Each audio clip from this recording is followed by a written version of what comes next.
What's going on, Graveyard Shift family? It's your fearless shift leader, Dalen, clocked in for another amazing shift. Y'all, we're going to get straight to it today. We're not going to be out here long. We are here for a purpose. I have been getting numerous emails over the course of the past year kind of discussing the same topic, but just in different ways, shape, forms, and fashion. So the most recent email I received, and they told me that it was okay to discuss it.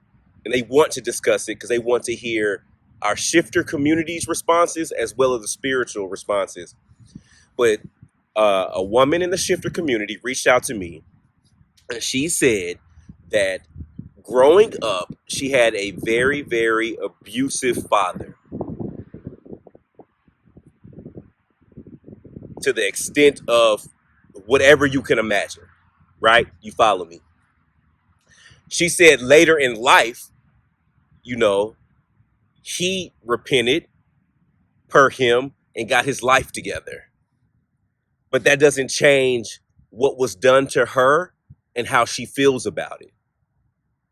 So her question is, will she have to deal with him or be subjected to being around him in the afterlife?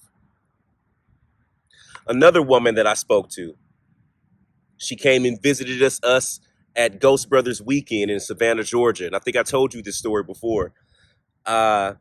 She was doing a gallery reading where we had a psychic medium come in, and he was talking to people on the other side for the people in the audience.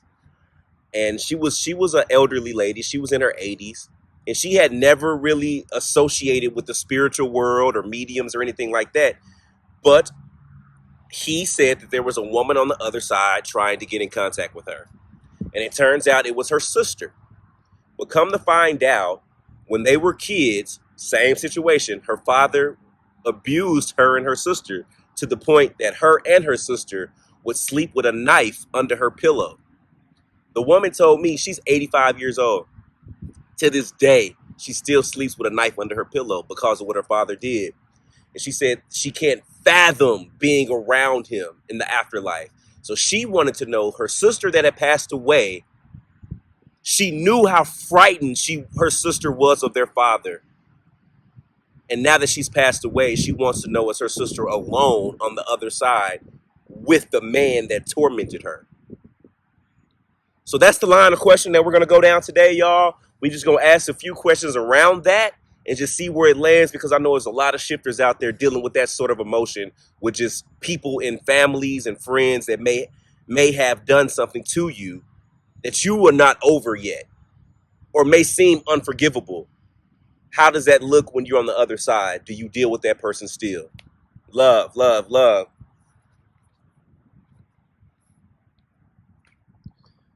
All the spirits that are rested, my name is Dalen. Y'all know me. I come here all the time. But I have a very serious question that my community would love to talk about.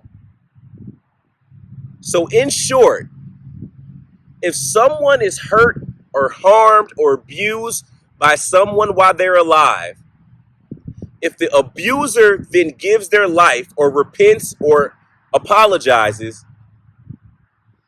will the person who was abused still have to interact with them on the other side?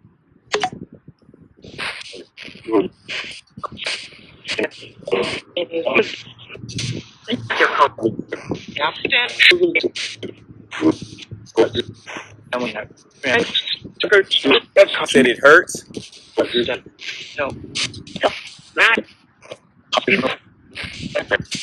Okay. Is there anyone here that can answer my question?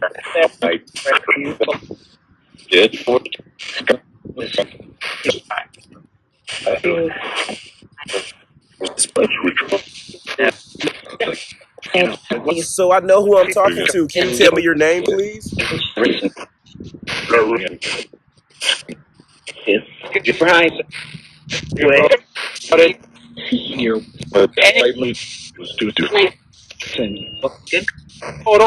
So let's start off. Can you be forgiven for anything?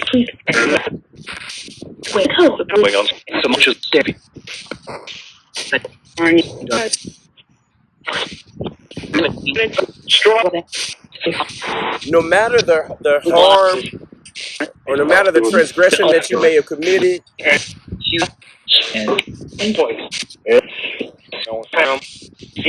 are you able to be forgiven for anything that you do?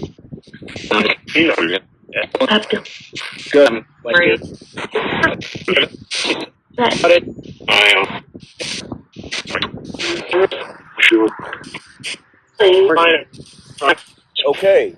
If you are forgiven,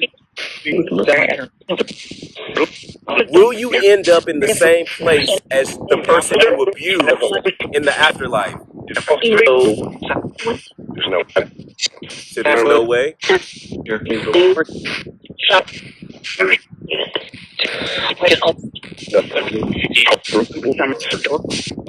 Are you kept separate from the person that you abused in the afterlife?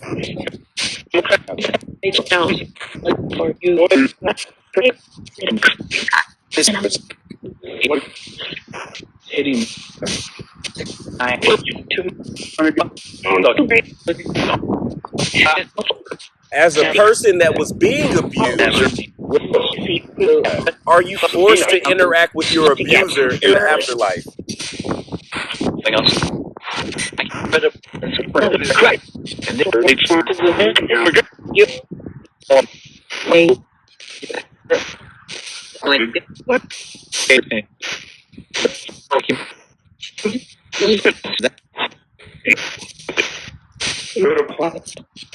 Are you separated from your abuser in the afterlife?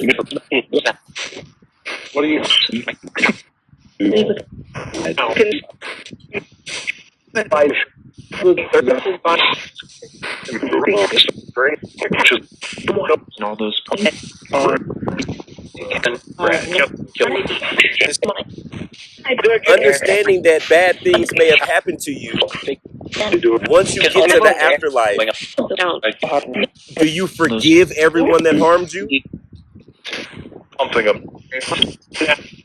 Yeah? There's no worries?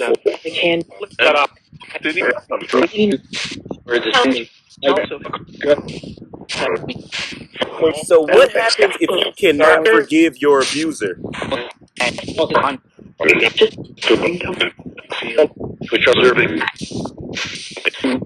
Which is deserving?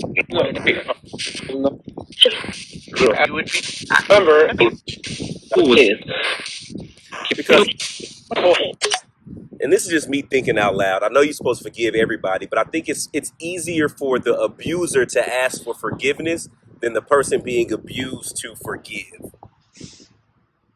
You see what I'm saying? And that's just in life. Like, if you would have caused pain and harm on someone, I feel like it's real easy to be like, I'm sorry, forgive me.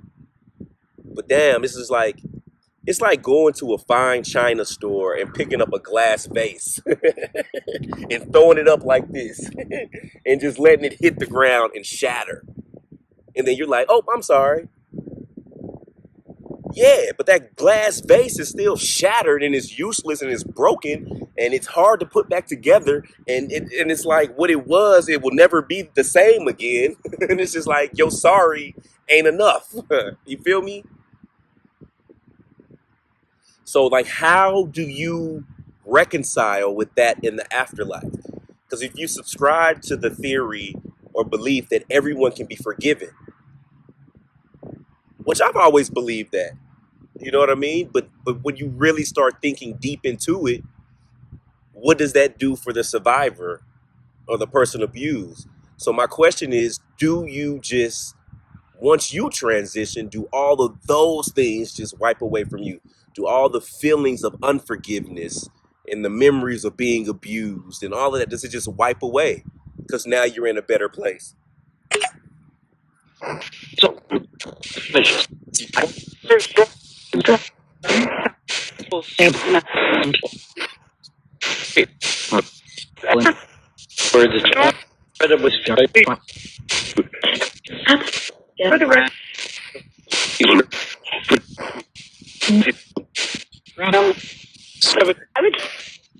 and this is for whatever you subscribe to. I personally subscribe to heaven and hell, but just whatever you subscribe to in the afterlife. Once you pass away from here, whatever happens on the other side, whatever that looks like, that's what I'm asking about. You know what I mean? Are you placed with having to reconcile with your abuser in the afterlife, whether it's a purgatory, whether it's a heaven or a hell, whether it's reincarnation, whether it's nothing on the other side, like whatever it is, do you get the opportunity or are you forced to be with the person that hurt and harmed you? And for anyone that's dealing with anything like this, please know that the Graveyard Shift family is with you wholeheartedly. Our prayers are up with you. I pray that you have peace in your situation. And yeah, peace and guidance and love, love, love. I'm not sure the responses that we got so far, but I definitely am curious to go back and listen. Like, this is the only topic that I kind of want to discuss today. Because like I said, I've been getting multiple emails about this. So again, I just want to know, is everyone forgiven on the other side? Whatever.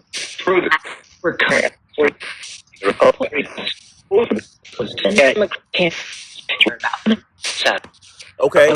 What if the abuser is genuinely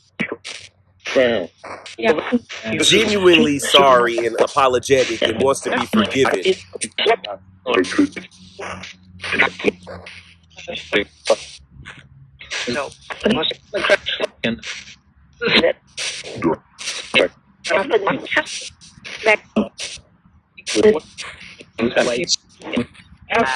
Okay. Here's another caveat to that. If you, as the person being abused, don't forgive the person that abused you, will you face consequences in the afterlife? Again, if you were abused by a specific person and you do not forgive them for the horrible things that they did to you, will you suffer consequences in the afterlife?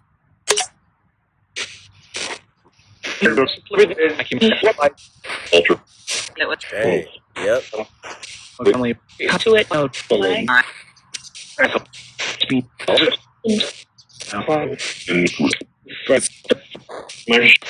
What type of consequences will you be subjected to in the afterlife for dying with unforgiveness in your heart?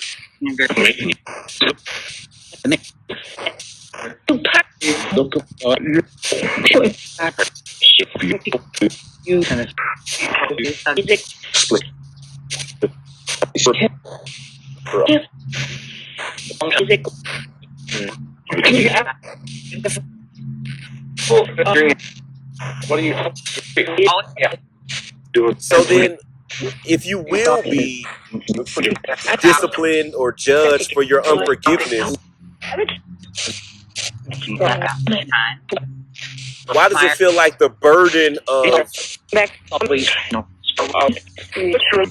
of acceptance falls onto the victim then? And what I mean by that is you were harmed in life, and because you can't get over the trauma, you're then punished again in the afterlife? Is that right? Is that the understanding? It can't be, right? I mean, I know you got. This is the conundrum that I'm having right now. Is that the right word? I'm trying to drop SAT words on y'all.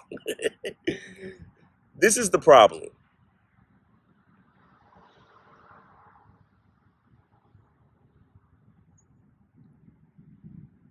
You're taught that you can't die with hate or in your heart and to forgive everyone. But it's hard to forgive when you've been hurt to the core. And then it's like the burden of that, you have to, or you won't be right in the afterlife. So it's just like double trauma almost being dropped on you. So I understand what I've always subscribed to, of forgiveness. But these are just natural questions that I'm having and natural responses to that. So this is I feel like this conversation can help a lot of people in this community, y'all. So please, please put your thoughts in the comment section. Maybe you will help somebody that you have no idea who you're helping with to get through something that, you know, they probably thought they could never get through. But let's be there for everyone, because a lot of people have gone through a lot of stuff. And I know forgiveness can be hard. But I don't know. I just don't see how you could be punished on the other side for something that you just,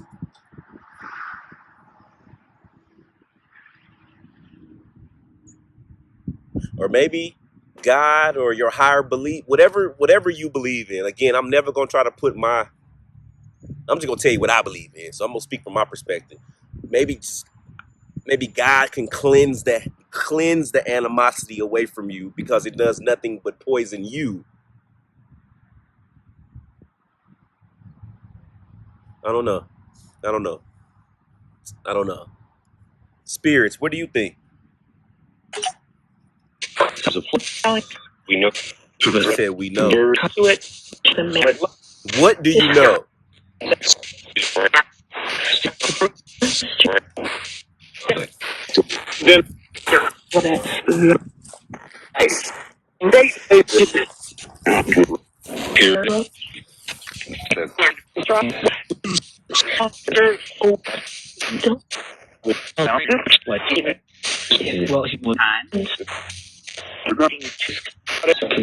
Is there anyone here that's going through a similar situation or went through a similar situation?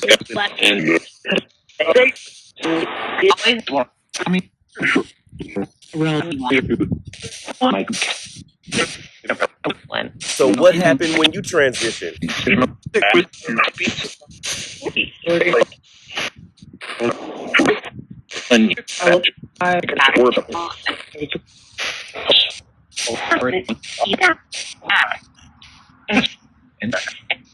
Does everyone on the other side have forgiveness in them?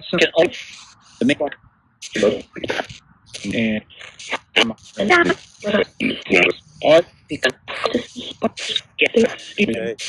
Well, thank you for your time.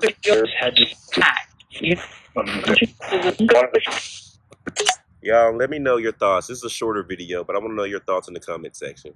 We got longer videos dropping this week. You know, I said the weekends are going to be our hour-long videos. Throughout the week, we're going to keep them, you know, relatively, you know, a decent length. Because I know y'all got to go to school, and y'all got work, and y'all got kids, and y'all got husbands and wives, and y'all got to cook families and all the good stuff. And I know y'all ain't trying to be sitting up with me for an hour every day. Or are you? Before I get up out of here, look at me trying to whisper now. There's a funeral going on literally right over here. I'm up on the hill. They're down on the hill. They're having a funeral right now. You know, I do not try to speak to anyone that freshly passed. Like, I don't go actively seeking. But I will ask if there is someone that wants to speak to me, because I don't want that person to be distraught or nervous or see us up here speaking and they're trying to reach out and we are ignoring, because we don't know the state of mind that they could be going through right now in their early transition. So we just ask, I'm just going to ask, is there anyone over there that would like to speak? If not, we just keep it moving. But if so, we're not going to deny the conversation. I hope that makes sense. So I don't want people to think, you said you wouldn't talk to the freshly. But yeah, but what if Buddy is literally standing right here like, I got questions? I feel like we should give them the right to either speak or not. Now, I know there's a funeral happening right now. Is there the spirit of that person here and they want to speak?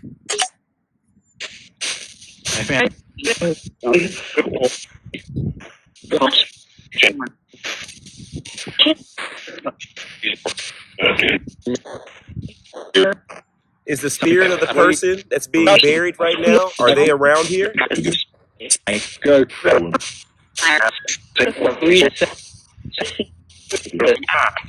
I'm good. Said, I'm good. That's good, man. Are you with your family?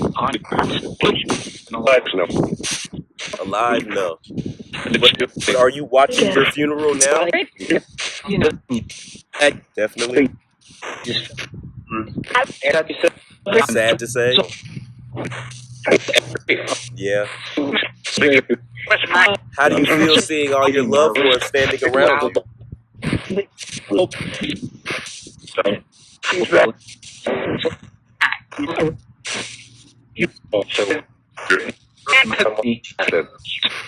Are the other spirits here welcoming you to the other side? Things on this.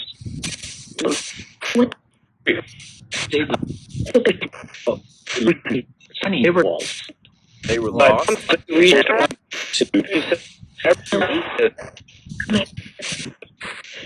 Are you happy with your going home service? Yes. Mary Ellen. There's Mary Ellen. Mary Ellen, are you here to help him transition? Or he or she to transition? Okay.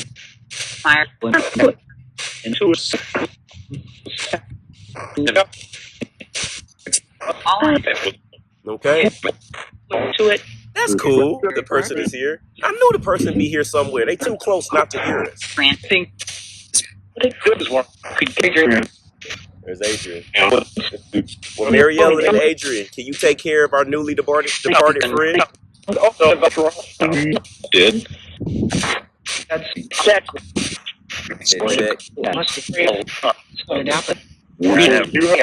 All right, y'all. Thank you. You are. See, that wasn't no hurt, no harm, no foul in asking. He said what he had to say. He didn't seem like we was intruding. He's with his family, watching his transition. I was in a funeral procession earlier today. Me and Axel were headed to the Children's Museum in Atlanta, and we were behind a funeral procession. And I was like, dang, I want to pull out my spirit box. Like, dang, I want to pull out my spirit box, man. Like, I don't know. I'm just curious about all phases of that process. From the funeral, is a spirit there? The procession, where's the spirit? Is the spirit sitting in the limo with the other family members? Is he flying behind the procession? Is he in the like? I don't know, y'all. I got a billion questions. I'm just so fascinated with just that process. Like, where is the spirit at all times during this transition? Are they present? Are they aware? Do they know what's going on? Those are the questions, y'all. But I'm gonna get out of here. I got to get back to editing the Conjuring episodes. Everybody's been asking about the Conjuring episodes. They're coming. They're coming. I have to edit all the footage, and then you have to send it to the Conjuring house, and then they have to watch it and then approve it to make sure that you weren't like faking evidence and none of that stuff. So it's a process, y'all. But the videos will be coming out real soon. So I love y'all. Catch y'all tomorrow. Oh yeah, pray for me, y'all. I'm stuck with a 2-year-old till Tuesday by myself. Stacy is in Aruba. So y'all pray for your boy. And check out April. Me and Dave Schrader, y'all, in Minnesota. It's going down, and we gonna take the show on the road. Y'all come out and support. Love, love, love. Catch you tomorrow.